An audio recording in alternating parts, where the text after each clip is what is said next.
Hello, আসসালামু আলাইকুম। আজকে আমি রান্না করতেছি লেম কারি। প্রথমে দিয়ে দিলাম তেল, তারপর দিছি তেজপাতা, এলাচ, বড় এলাচ, গোলমরিচ, একটা স্টার, দারচিনি, লবঙ্গ সব কিছু দিয়ে একটু গরম করে নিয়েছি।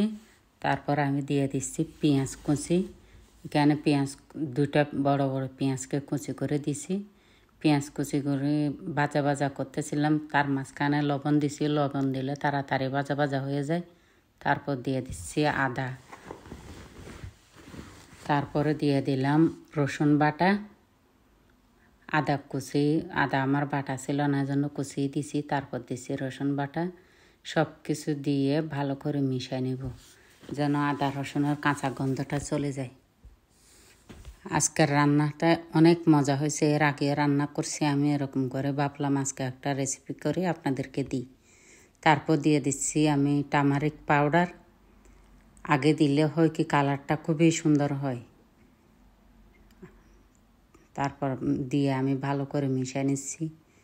এই রান্নাটা অনেক মজা হয়েছে, আমি খেয়ে অনেক মজা পাইছি। আপনাদেরকে রেসিপিটা শেয়ার করলাম। আপনারাও বাসায় ট্রাই করবেন। ট্রাই করে ভালো লাগলে কমেন্টস করবেন, লাইক করবেন। আমার ফেসবুকটা আপনারা সবাই সাবস্ক্রাইব করে দিবেন প্লিজ। এই সেম রেসিপি ইউটিউবেও আছে, আপনারা দেখে নেবেন। আমি দিয়ে দিলাম প্রথমে হলুদ গুঁড়া দিয়ে ভালো করে মিশিয়ে নিয়েছি। তারপর দিছি লাল মরিচের গুঁড়া, তারপর ধনিয়া গুঁড়া, জিরা গুঁড়া, সব কিছু দিয়ে হঠাৎ মনে পড়লো আমার গোলমরিচগুলি একটু ব্লেন্ডার করে আমি ব্ল্যাক পেপার ঘরে বানাই। ডেলি সালাদ যেহেতু খাইতে হয়, ব্ল্যাক পেপার দিলে খুবই মজা হয় আমার সালাদটা। তা আমি ঘরে বানাইনি, এরকম ব্লেন্ড করে বানাই, একটা ডিব্বাতে ভরে রাখি। তারপর অল্প অল্প নিয়ে সালাদে দিয়ে খাই, খুবই ভালো হয়। তারপর আমি সব মশলা ভালো করে মিশিয়ে দিলাম। দেখেন এখন ওই কালারটা খুবই সুন্দর হয়েছে। তারপর আমি দিয়ে দিব এখানে একটু গরম পানি। আমি আগের থেকে গরম পানি দিয়ে রাখছি। গরম পানি দিলেও হয় যে কোনো তরকারিতে কালারও সুন্দর হয়, আর মাংস হলে সিদ্ধ তাড়াতাড়ি হয়ে যায়। আমি প্রায় সময় গরম পানি ইউজ করি। জিনিসটা এত সুন্দর কালার হয়েছে, কালার দেখলেই তো খেয়ে ফেলতে ইচ্ছা হয় যে কোনো কারি। ভালো করে আমি মশলাটা অনেকক্ষণ কষাইছি, অলমোস্ট 5-7 মিনিট পর্যন্ত কষাইছি মশলাটা কষানো হয়ে গেলে আমি আগের থেকে কাইটা ধুয়ে মাংস রাখছি। মাংসটা আমি দিয়ে দিব। ওকে একটা গোটা টমেটো কুচি দিলাম। টমেটো কুচি দিলে কালারও সুন্দর হয়, খাবারের টেস্টটাও খুবই ভালো লাগে।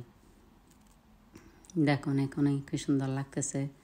আর আমার উপরে হুডটা চালানো আছে। আমি আসল সাউন্ডটা দিতে চাইছিলাম, কিন্তু ওইটা বন্ধ করে দিতে হলে, কেন হুডে অনেক বেশি সাউন্ড করতেছিল। এখানে মাংস হবে 1/2 কেজি মতো। আমি একজন মানুষ, 1/2 কেজি মাংস রান্না করলে 2-3 দিন খেতে হয়। আমি ভাত খাই না, শুধু তরকারি আর সালাদ। আমি মাংসগুলি দিয়ে ভালো করে মিশাই, ডাকনি দিয়ে দিয়ে কিছুক্ষণ কষাবো। মাঝে মাঝে 2-3 বার করে নাড়া দিব। কেন এখান থেকে যে পানিটা বাইর হবে ওইটা শুকায় আমি আবার একটু পানি দিব, এখানে গরম পানি দিব। ওইভাবে করলে যত কম পানি দিয়ে কম আঁচ দিয়ে যে কোনো তরকারি রান্না করলে এত মজা হয়। বেশি পানি দিয়ে অনেক আঁচ দিয়ে রান্না করলে এই তরকারি এত মজা হয় না। আমার কাছে মনে হয় কম পানি দিয়ে কম আঁচ দিয়ে কষাইতে কষাইতে রান্না করলে ওই কারিটা খুবই মজা হয়। আমার তরকারিটা কষানো দিচ্ছি, আমি আরও 10 মিনিট এভাবেই কষাই নিচ্ছি। একটু পর পর ডাকনি নিয়ে লাড়াচাড়া করতেছি। জিনিসটার কালারটা দেখলেই মনে হয় এখানে খেয়ে ফেলি। আমি কিন্তু এখন খাবো না, আমি এটা রান্না করে বাইরে যাব। বাইরের থেকে আইসা গোসল কইরা তারপরে খাবো। কেন একটু হাঁটা চলা করে আইসা খাইলে খাবারটা খিদা থাকলে মজাই লাগে। স্কটল্যান্ডে আমি একা যেহেতু একটা রান্না করলে আমার 2-3 দিন চলে যায়। একাকিত্ব জীবন, কত কষ্ট মানুষের। দেশে থাকতে কত লোকজন, মা বোন ছেলে মেয়ে আত্মীয় স্বজন, একটা অন্যরকম ব্যাপার। আর এই দেশে একা, কেউ নাই চারিদিকে। কষ্ট হলেও নিজের কাজ নিজের করতে হবে, অশান্তি লাগলেও নিজের কাজ নিজে করতে হবে। এখানে কিছুই করার নাই। যারা জব করে তাদের আরও কষ্ট হয়। আমি জব করি না, আমি ইংলিশ শিখতেছি, ইংলিশ শেখার ট্রাই করতেছি। দেখেন আমার মাংসটা কষানো হয়েছে। আমি এখন একটু পানি দিব।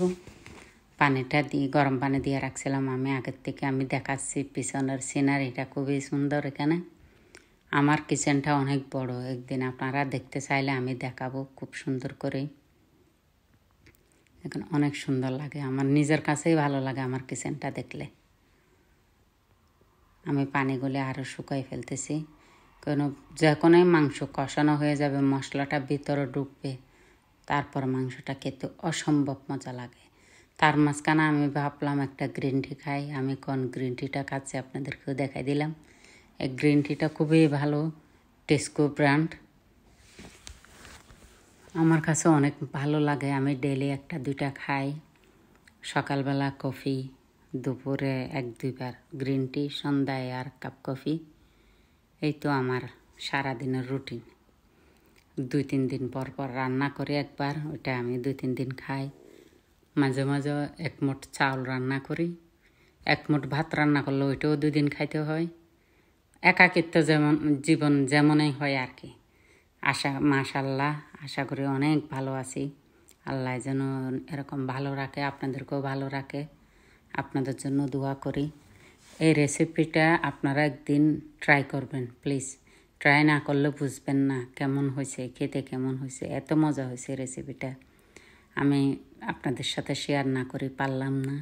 আমার হাজব্যান্ডও অনেক পছন্দ করে আমার রান্না। আপনারা যদি এভাবে মজার মজার রান্না দেখতে চান, আপনারা কমেন্টসে জানাবেন।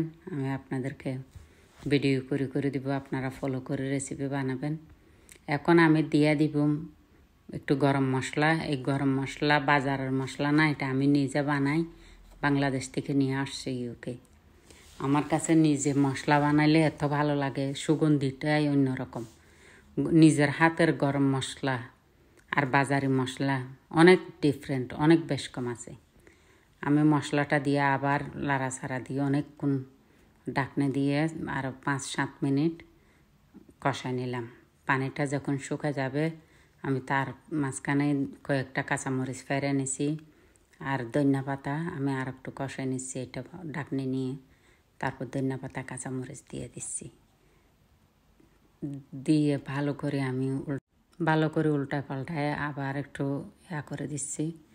এখন আমি ঢাকনি দিয়ে চুলাটা বন্ধ করে দমে রাখা দিব। দেখেন তরকারির কালারটা কি সুন্দর হয়েছে, আপনারা দেখলেই বুঝতে পারবেন। আমি বাইরে গেছিলাম, এই দেশি ফুলগুলো এত সুন্দর